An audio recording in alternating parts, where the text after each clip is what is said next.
आप सबको मेरी राम राम, जय माता दी। आज मैं अपने YouTube चैनल के माध्यम से आप लोगों को बताऊंगा कि जहाँ भी कथा होती है, जहाँ भी सत्संग होता है, जहाँ भी राम जी का भजन कीर्तन होता है, क्या वहाँ पर हनुमान जी आते हैं? इसके पीछे एक बड़ा सुंदर संवाद है। एक बार एक सिद्ध महात्मा थे, वो राम जी की कथा किया करते तो अक्सर एक लाइन बोला करते कि कथा आरंभ होत है, सुनिए वीर हनुमान, आसन लीजियो प्रेम से, प्रभु आओ कृपा निधान। तो इस प्रकार उनका जब भी सत्संग होता सबसे पहले वो महात्मा जी हनुमान जी को बुलाया करते। एक बार उनके सत्संग में एक वकील आया। उसने जब ये सुना कि महात्मा जी ने हनुमान जी को बुलाया है, जब सत्संग खत्म हुआ तो महात्मा जी से पूछते, महात्मा जी आप हनुमान जी को बुलाते हो कथा के अंदर, क्या हनुमान जी आते भी हैं? तो महात्मा बोले, हम बुलाते हैं, वो आते हैं इसलिए तो बार बार बुलाते हैं। आप किसी को बुलाओगे, एक दिन नहीं आएगा, दूसरे दिन बुलाओगे, दूसरे दिन नहीं आया, तीसरे दिन बुलाओगे, चौथी बार तो आप बुलाने नहीं जाओगे। अगर हम उन्हें हमेशा बुलाते हैं तो इसका मतलब यही है कि वो जहाँ भी सत्संग होता है, भजन कीर्तन होता है, राम जी का नाम होता है, वहाँ पर हनुमान जी अवश्य आते हैं। क्या लगा, महात्मा जी मैं नहीं मानता। महात्मा बोले, नहीं मानते तो मत मानो। क्या लगे, महात्मा जी ऐसे बात नहीं बनेगी, या तो आप सिद्ध करो या आप इसको बोलना बंद कर दो। और महात्मा जी अगर आपने सिद्ध कर दिया कि हनुमान जी आते हैं तो मैं अपनी वकालत छोड़ दूंगा और आपके चरणों में लग जाऊंगा। अब महात्मा जी ने उसकी बातें सुनी तो महात्मा जी ने भी कहा, अगर मेरे हनुमान जी सत्संग के अंदर नहीं आए तो मैं भी कथा करना छोड़ दूंगा। अब दोनों में शर्त लग गई है। अब पापी इंसान को भला हनुमान जी नजर कैसे आए, तो क्या किया जाए? देखिए, आप और हम जब भी हनुमान जी को बुलाते हैं वो किसी ना किसी रूप में अवश्य आते हैं। और कलयुग में तो हनुमान जी साक्षात देवता हैं। कलयुग के 3 देवता हैं, हनुमान जी, बाबा भैरवनाथ, माँ काली। ये कलयुग के 3 साक्षात देवता हैं। और हनुमान जी तो जहां भी सत्संग भजन कीर्तन होता है वहां पर अवश्य पहुंचते हैं। एक महात्मा है, उनका नियम है, जहां पर भी वो जाते थे ना वहां श्री रामचरितमानस का पाठ आरंभ करते। और जहां पर आरंभ करते, जैसे मंदिर में रखा तो मंदिर में ही रहते, वहीं कथा सत्संग करते। एक बार किसी गांव में गए तो वहां जिस मंदिर में पहुंचे, वहां के पंडित जी से प्रार्थना की कि मैं यहाँ पर श्री रामचरितमानस का 9 दिन का पाठ करना चाहता हूँ। पंडित जी ने कहा, महाराज यहाँ पर पाठ करने का कोई फायदा नहीं है, यहाँ जो भक्त हैं कोई कथा सुनने वाला नहीं है। यहाँ मंदिर में भी कोई आता है तो कुछ चढ़ाने वाला नहीं है। महाराज यहाँ पर कथा करने का कोई फायदा नहीं है और कोई सुनने वाला भी नहीं है। अब पंडित जी ने कहा, मुझे किसको सुनानी है? मुझे तो भगवान जी को सुनानी है और भगवान जी मंदिर में है। पंडित जी बोले, अगर ऐसी बात है तो आप रहो, हम आपकी सेवा करेंगे, आप हमें सत्संग सुनाओ।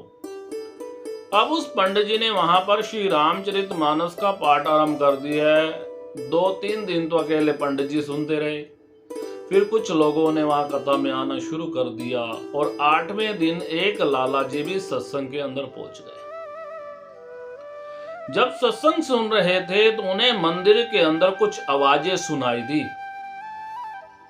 उठकर वो मंदिर में चले गए तो वहां जाकर उन्होंने क्या देखा कि राम जी की मूर्त हनुमान जी से कह रही है, हनुमान जी इस ब्राह्मण को सत्संग करते 8 दिन बीत गए, 8वां दिन है आज और कल 9वां दिन और इसने भोग डालना है।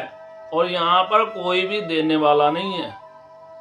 पंडित जी को दक्षिणा कहाँ से मिलेगी? हनुमान जी बोले प्रभु आप हुक्म करो, आप जैसा आदेश दोगे मैं वैसा करूंगा। कहने लगे हनुमान जी मेरा आदेश ये है कि इस ब्राह्मण को आपने 1000 रुपये जाकर दक्षिणा प्रदान करनी है। हनुमान जी बोले जो प्रभु आपका हुक्म। अब लाला जी ने ये सारी बातें सुन ली हैं।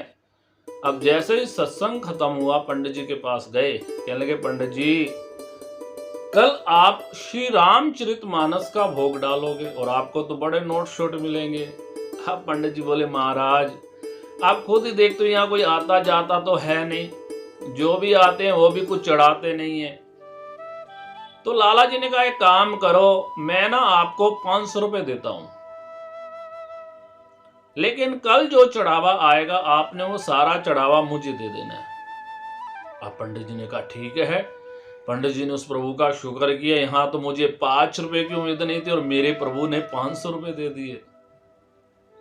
अब सत्संग जब समाप्त हुआ, अगले दिन भोग पड़ा, तो पंडित जी को तो 500 रुपए लाला जी ने दे दिए थे, पर हनुमान जी वो 1000 रुपए जो राम जी ने कहे थे वो देने नहीं आए। अब लाला जी इंतजार करते करते थक गए। अब लाला पंडित जी जो आने के हुए तो लाला जी को बड़ा गुस्सा आ रहा है कि राम जी ने हनुमान जी से कहा था कि आपने 500 रुपए उस भक्त को देने हैं, लेकिन हनुमान जी उनको देने नहीं आए और इस कारण मेरा तो नुकसान हो गया। कहाँ मुझे 500 रुपए का फायदा होना था और कहाँ मेरा 500 रुपए का नुकसान हो गया। अब गुस्से गुस्से में वो मंदिर के अंदर चले गए और हनुमान जी की फोटो के आगे गए। जब इंसान के अंदर गुस्सा होता है ना, अहंकार होता है, मैं होती है, उसे कुछ भी नजर नहीं आता कौन बड़ा है कौन छोटा है। और उसने ना आव देखा ना ताव, हनुमान जी से गुस्सा करते और टांग उठाई और मूर्ति की तरफ जैसे ही बढ़ाई ना, हनुमान जी ने उसकी टांग को पकड़ लिया। कहने लगे छोड़ो। कहने लगे राम जी ने कितने पैसे कहे थे? कहने लगे 1000 रुपए बोले थे आपको देने के लिए, पर लाला जी आपने दिए कितने? बोले 500। बोले 500 रुपए तू और देगा तभी मैं तेरी टांग छोड़ूंगा। अब टांग पकड़ हुई है, लाला जी ला रहे, गांव वाले भी वहां इकट्ठा हो गए। तब लाला जी ने गांव वालों से कहा मेरे घर वालों को बुला। उसके घर वालों को बुलाया गया तो उसने अपने परिवार वालों से कहा कि उस पंडित जी को 500 रुपए और दो तभी मेरी टांग छूटेगी। परिवार वालों ने 500 रुपए दिए तभी उसकी टांग छूटी। कहने का मतलब हनुमान जी जहां भी बुलाया जाता अवश्य आते हैं, किसी भी माध्यम से आए, माध्यम कुछ भी हो सकता है। आज वहां भी एक शर्त लग गई है। शर्त क्या लगी है कि हनुमान जी आते या नहीं आते।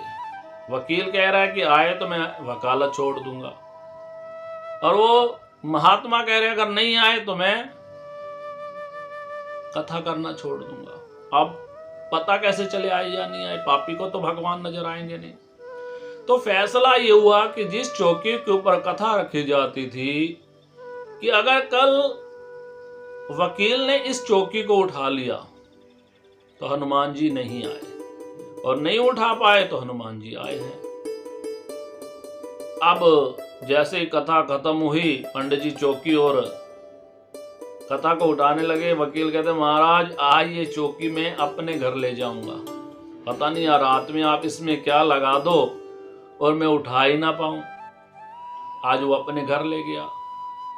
अगले दिन जब कथा का समय हुआ, आज महात्मा जी हनुमान जी की फोटो के आगे खड़े कहने लगे मेरा तो कुछ नहीं जाएगा हनुमान जी पर, आपके प्रभु का, आपके इष्ट का विश्वास जो इस संसार को है वो विश्वास खत्म हो जाएगा, इसलिए आपको अवश्य आना है।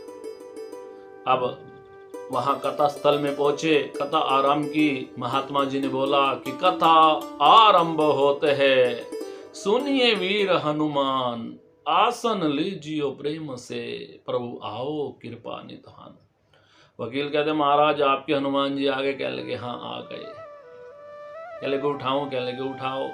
कहते जैसे ही चौकी के पास गया, हाथ लगाने लगा, हाथ भी नहीं लगा पाया, दूर गिर गया। वो सोचने लगा मुझे वहम हो गया, मैं शायद डर गया हूँ। दोबारा कोशिश की, तीसरी बार की, दूर जा गिरा। तब महात्मा जी के चरणों में गिर, महात्मा जी जहां भी सत्संग होता है, भजन कीर्तन होता है, वहां हनुमान जी अवश्य आते हैं। और वास्तव में आप और हम, जब भी हमारे ऊपर कोई दुख, परेशानी, कष्ट आता है, आप और हम भगवान जी को जब भी बुलाते हैं, वो अवश्य आते हैं, हमारे दुखों को दूर करते हैं, वो किसी न किसी को माध्यम बना देते हैं। इसलिए हमें अपने भगवान पर विश्वास होना चाहिए। अगर विश्वास है तो भगवान हमारे विश्वास को कभी भी तोड़ते नहीं है। बोलिए पवन सुत हनुमान की जय।